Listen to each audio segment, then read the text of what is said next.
single cell in my body is happy. Every single cell in my body is good. Every single cell in my body is happy. Every single cell in my body is good. I thank you, Lord. I feel so good. For every single cell in my body is good.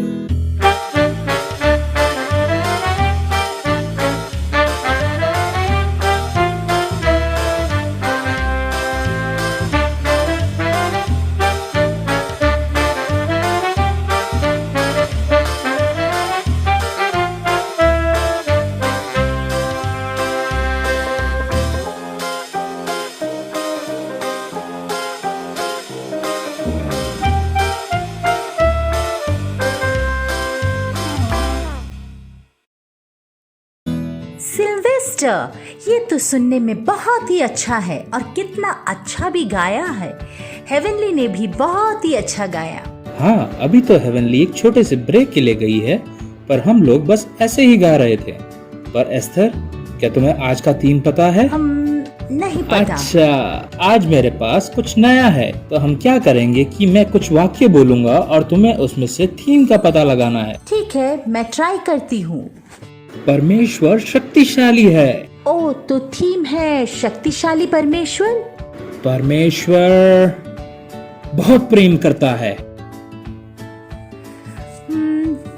हाँ, मुझे पता है, वो हमसे प्रेम करते हैं। तो शक्तिशाली, प्रेमी। अच्छा रुको, एक और क्लू देता हूँ। मैं परमेश्वर को हर दिन धन्यवाद देता हूँ क्योंकि उसकी करुणा हर सुबह नई होती है। अच्छा, मुझे समझ आ गया। क्या ये परमेश्वर को आराधना देने के बारे में है कि वो कितना शक्तिशाली, प्रेमी और दयालु है? हाँ, तुमने बहुत सही पहचाना। तो बच्चों, आज का थीम परमेश्वर की आराधना करने के बारे में है। और अच्छे से बताऊं तो आज का थीम है आराधना करें और जयवंत बने। वाह, ये तो बहुत ही सुंदर थीम है और इसके बारे में जानने के लिए मैं अब रुक नहीं सकती। हाँ, जब हम आराधना करते हैं तब हम हमारा ध्यान परमेश्वर पर लगाते हैं। जब हम आराधना करते हैं तब हम परमेश्वर को हमारा जीवन का रक्षक बनाते हैं और उन्हें पसंद है जब हम उनकी आराधना करते हैं। वाह, जब हम आराधना करते हैं तब परमेश्वर की उपस्थिति उस जगह को भर देती है और उसकी उपस्थिति हमारे लिए कुछ भी कर सकती है। तो क्या तुम हाँ, तैयार हो? तैयार हूँ। क्या आप लोग तैयार हैं? तो चलो आराधना करें, जयवंत बने।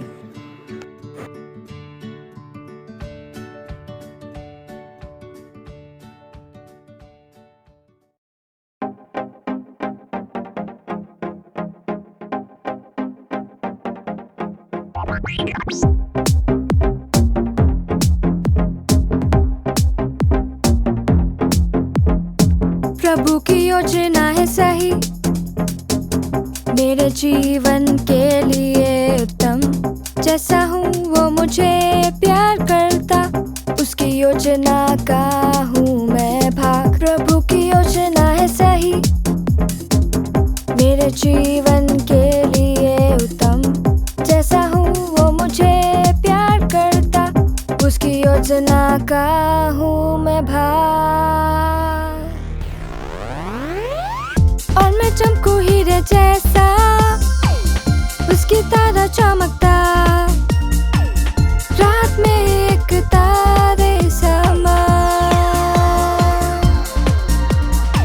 बनाया चमकने के लिए हमें, तो हाथ उठाओ और चलाओ। चमको तुम यीशु के लिए। और मैं चमकू हीरे जैसा, उसकी तरह चमकता, रात में एक तारे समान।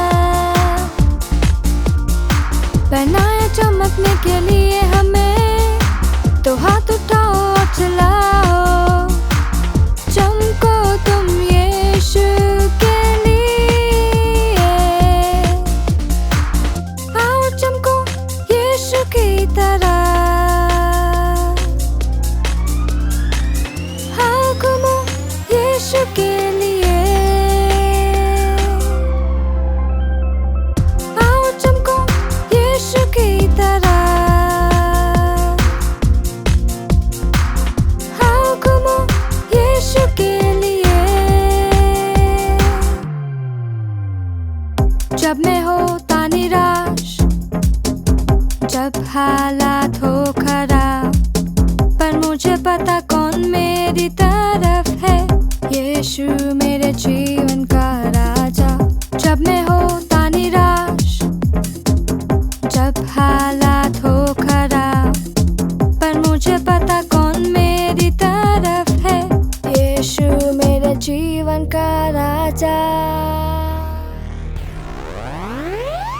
और मैं चमकू हीरे जैसा, उसकी तरह चमकदार, रात में एक तारे समान, बनाया चमकने के लिए हमें, तो हाथ उठाओ और चलाओ, चमको तुम यीशु के लिए। और मैं चमकू हीरे जैसा, उसकी तरह चमकदार, रात में एक तारे समान, बनाया चमकने के लिए हमें, तो हाथ उठाओ और चलाओ, चमको तुम यीशु के लिए। आओ चमको यीशु की तरह, आओ घूमो यीशु के लिए। आओ चमको यीशु की तरह, आओ घूमो यीशु के लिए।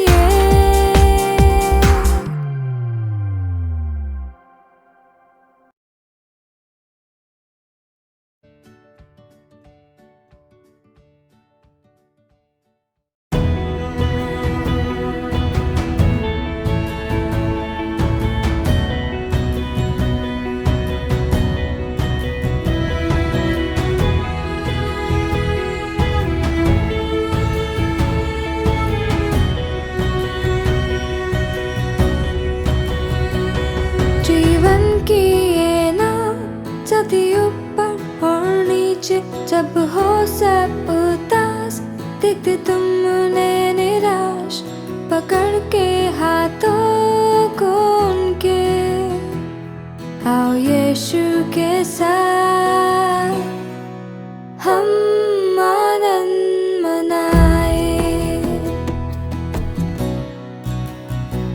जीवन की ये नाव जाती ऊपर और नीचे, जब हो सब उदास, देखते तुम उन्हें निराश, पकड़ के हाथों को उनके, आओ यीशु के साथ हम आनंद मनाए।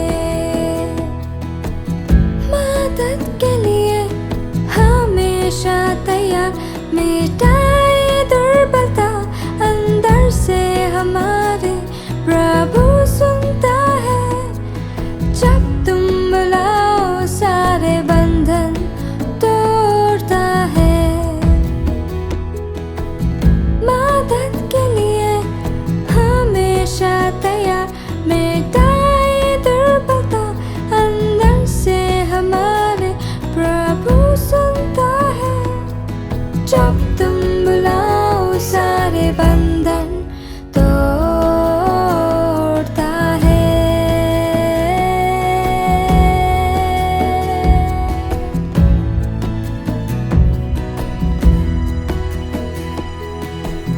मदद के लिए हमेशा तैयार, मिटाए दुर्बलता अंदर से हमारे, प्रभु सुनता है जब तुम बुलाओ, सारे बंधन तोड़ता है। मदद के लिए हमेशा तैयार, मिटाए दुर्बलता अंदर से हमारे, प्रभु सुनता है जब तुम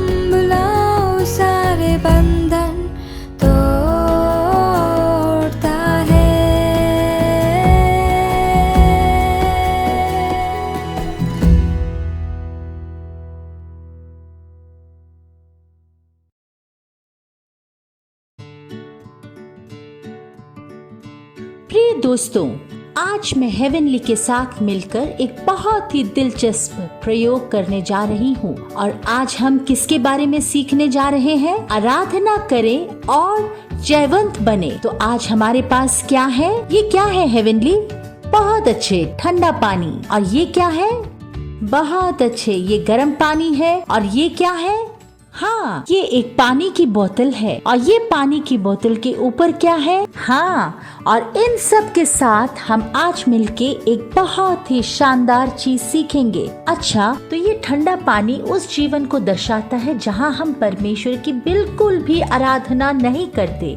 जब मुश्किल समय से गुजरते हैं तब आराधना नहीं करते, और जब हम अच्छे दिनों से गुजरते हैं तब भी आराधना नहीं करते। तो ये बोतल यह दर्शाता है। दूसरी तरफ यह गर्म पानी है, उस जीवन को दर्शाता है जहाँ हम हर समय परमेश्वर की आराधना करते हैं, चाहे अच्छे दिन हो या बुरे दिन। हमें पता है सब कुछ उसके हाथों में सुरक्षित है। तो हेवनली यह क्या है? ठंडा पानी, जहाँ हम परमेश्वर की आराधना नहीं करते। गर्म पानी, हम आराधना करते हैं। बहुत अच्छे। अब हेवनली हमें बताएगी कि बोतल को गर्म पानी के अंदर डालने से क्या होता है। हाँ, करके दिखाओ हेवनली। क्या आप देख सकते हैं कि गुब्बारा फूल रहा है? जब हम परमेश्वर की आराधना करते हैं तब भी ऐसा होता है। जब हम आराधना करते हैं तब हमारी आत्मा खुश होती है और हम जीवन में निराश नहीं होते। जब हम आराधना करते हैं तो हमें पता है कि उसकी उपस्थिति हमारे साथ है और वो हमारे लिए कुछ भी कर सकते हैं, और हम उत्साह से भर जाते हैं और दूसरों के लिए भी आशीष का कारण बन जाते हैं, है ना? तो हेवनली, इस बोतल को अब ठंडे पानी में डालो।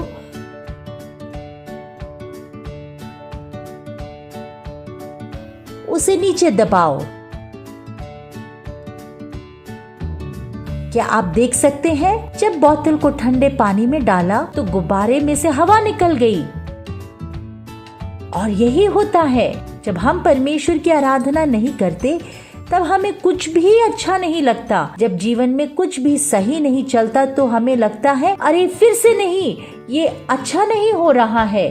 हम चिंता करने लगते हैं और हम जीवन में खुश भी नहीं रहते। हम सारी खुशियाँ खो देते हैं, हम दुखी भी होते हैं और हमेशा निश्चिंता करते हैं। पर जब हम आराधना करते हैं, हाँ, क्या आप देख सकते हैं, गुब्बारा फूलने लगता है। और यही होता है जब हम परमेश्वर की आराधना करते हैं। क्या आप गुब्बारे को फूलते हुए देख सकते हैं? है ना? हाँ, है ना ये खूबसूरत? तो मेरे प्रिय दोस्तों, हमेशा आराधना करते रहना। क्या करते रहे हेवनली? हाँ, तो जब आप परमेश्वर की आराधना करते हैं तब आप जयवंत होंगे।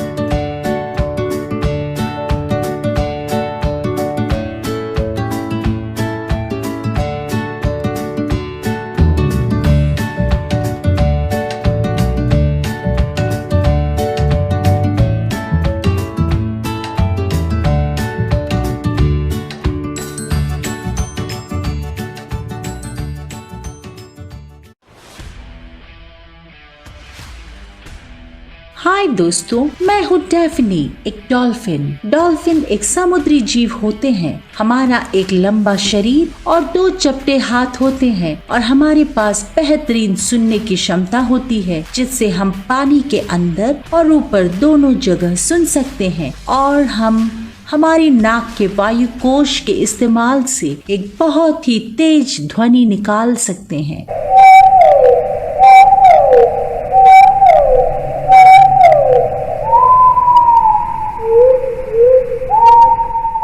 हम सीटी की आवाज और क्लिक जैसे आवाज निकाल सकते हैं। हम सीटी की ध्वनि निकालकर एक दूसरे से बात करते हैं, जो कि हमारी कनेक्टिव टिश्यू में कंपन करने से होती है, जैसे कि आपके वोकल कॉर्ड्स। और हमारी क्लिक की आवाज सब समुद्री जीवों में से सबसे तेज होती है। आवाज की बात करते ही मुझे आराधना याद आती है, परमेश्वर की आराधना। मुझे यह तो पता है कि आप लोग म्यूजिक में बहुत ही अच्छे होते हो और आप लोग परमेश्वर की स्तुति भी करते हो। परमेश्वर की स्तुति करना सबसे अच्छी आराधना है। परमेश्वर अपनी रचना की आराधना से प्रसन्न होते हैं। परमेश्वर की आराधना करना और नए गीत बनाना उत्तम है। आराधना हमारा ध्यान परमेश्वर पर लाती है। बाइबल पहला पत्रस के 2 अध्याय के 9 आयत में कहती है, पर तुम एक चुना हुआ वंश और राजपदधारी, याजकों का समाज और पवित्र लोग और निज प्रजा परमेश्वर की हो, इसलिए कि जिसने तुम्हें अंधकार में से अपनी अद्भुत ज्योति में बुलाया है उसके गुण प्रकट करो। आप आराधना करने के लिए बुलाए गए हैं और अब जब भी आप निराश हो, डरे हुए हो, चिंता में हो या आनंदित, खुश और उत्साहित हो, परमेश्वर की आराधना करना ना भूले। हर समय परमेश्वर की आराधना करें। याद रखिए, आराधना करें और जयवंत बने।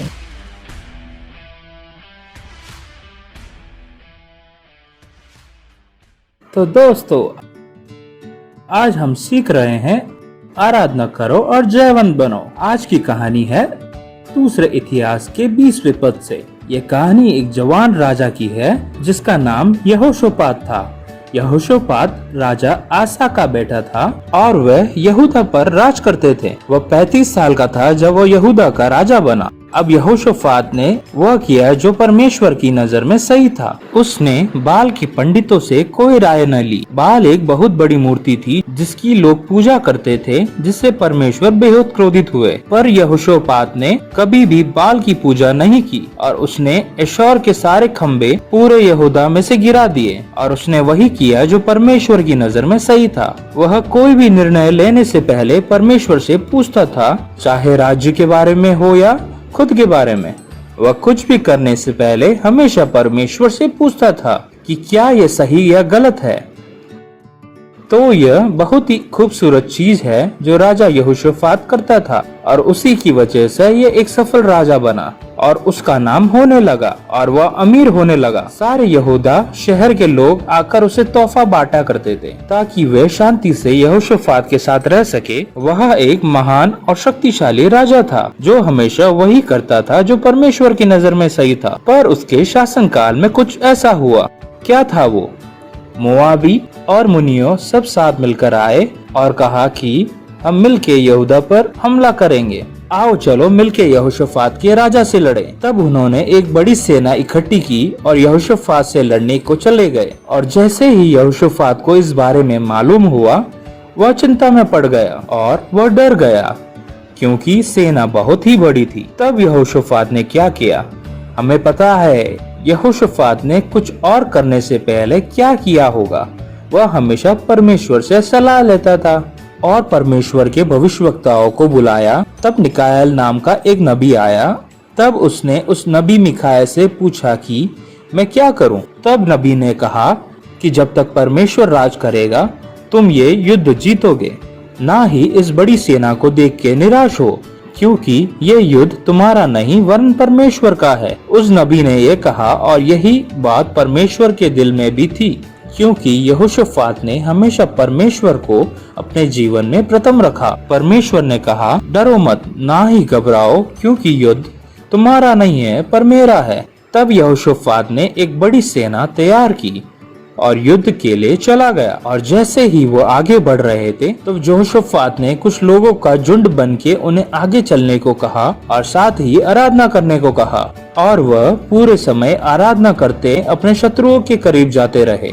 क्या ही अद्भुत नजारा था। लड़ाई के मैदान में पहुंचने से पहले ही शत्रुओं की सेना में गड़बड़ शुरू हो चुकी थी और वह आपस में ही लड़ने लग गए थे। परमेश्वर ने उन्हीं के बीच गड़बड़ी डाल दी थी और उस वजह से मोआबी और अमोनी मुनियों के विरुद्ध लड़ने लग गए थे और उन्होंने सारे मुनियों को मार दिया। मुनियों को मारने के बाद मोआबी और अमोनी आपस में लड़ने लगे और एक दूसरे को मार दिया। जब तक यहोशापात की सेना उस स्थान पर पहुंचे जहां उन्हें युद्ध करना था, तो उन्होंने पाया कि एक भी शत्रु जीवित नहीं है।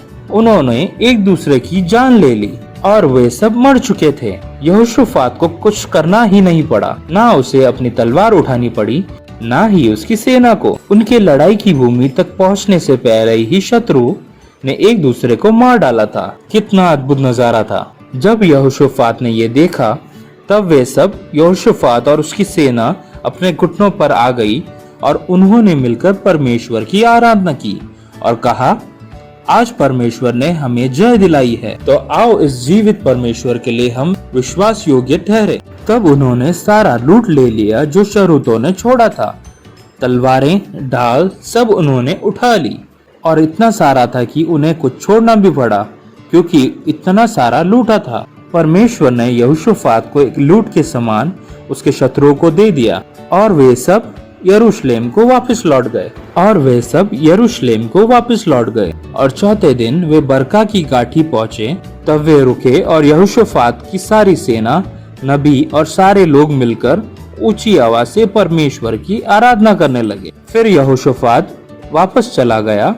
उसने यहूदा पर 25 साल तक राज किया। वह एक निपुण और बहुत ही शक्तिशाली राजा था और उसने वही किया जो परमेश्वर की नजर में सही था और वह आराधना करना कभी नहीं भूलता। और आज की आयत हमें इस बात की याद दिलाती है। बाइबल के दूसरे पत्र के दूसरे पद की 9वीं आयत यह कहती है, पर तुम एक चुने हुए वंश और राजपदधारी याजकों का समाज और पवित्र लोग और परमेश्वर की निज प्रजा, इसीलिए कि जिसने तुम्हें अंधकार में से अपनी अद्भुत ज्योति में बुलाया है, उसके गुण प्रकट करो। है ना ये खूबसूरत। तो दोस्तों, आज की थीम है आराधना करें और विजयी बने। और कितनी सुंदर थीम है।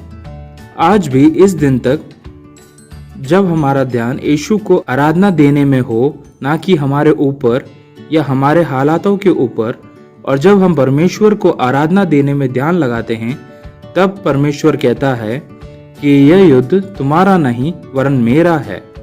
मैं तुम्हारे लिए लड़ूंगा, मैं तुम्हें विजयी बनाऊंगा। और ये हमारे परमेश्वर की शक्ति, उसे अपने लोगों से स्तुति के गीत सुनना पसंद है। तो बच्चों, परमेश्वर की आराधना करें और इसे अपने जीवन का सबसे पहली करने वाली चीज बनाएं। अपने आप को नम्र बनाएं और हर समय परमेश्वर की आराधना करें और वो हमें विजय बनाएगा और हम विजयी होंगे। प्रभु आपको आशीष दे। आइए हम दुआ करें। परमेश्वर, हम आपको इस सुंदर दिन के लिए धन्यवाद देते और हम आपको धन्यवाद देते हैं कि आप प्रेमी पिता हैं और आराधना के योग्य है। यीशु, हमारी मदद करिए कि हम जो भी करें या हमारी जो भी परिस्थिति हो या जो भी हाल हो, उसमें हम सबसे पहले आपके पास सलाह लेने आए और सारी महिमा आपको मिलने वाली हो सके। हम अपने आप को नम्र बना के आपको आराधना देने में सहायता करें। धन्यवाद प्रभु, क्योंकि हमें पता है कि कोई भी युद्ध हमारा नहीं पर आपका है और आप हमें विजयी बनाएंगे। हमें मदद करे कि हम सारी आराधना तुझे देने वाले हो सके, हर पल और आपकी महिमा